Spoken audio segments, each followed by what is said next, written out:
నమస్కారం ఘంటారావానికి స్వాగతం. ముందుగా ప్రధాన అంశాలు. ఎన్డీఏ రాష్ట్రపతి అభ్యర్థిగా బీహార్ గవర్నర్ రామ్నాథ్, సుప్రీంకోర్టులో న్యాయవాదిగా సుదీర్ఘ అనుభవం.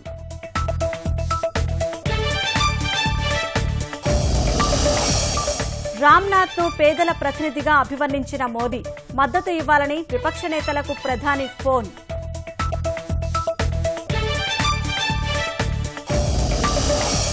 రాష్ట్రపతి అభ్యర్థిపై 3 రోజుల్లో విపక్షాల నిర్ణయం.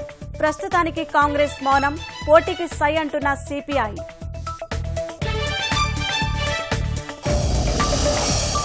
లక్షన్నర పట్టణ గృహాల నిర్మాణానికి శంకుస్థాపన. పేదలను మోసం చేస్తే జైలు తప్పదన్న చంద్రబాబు.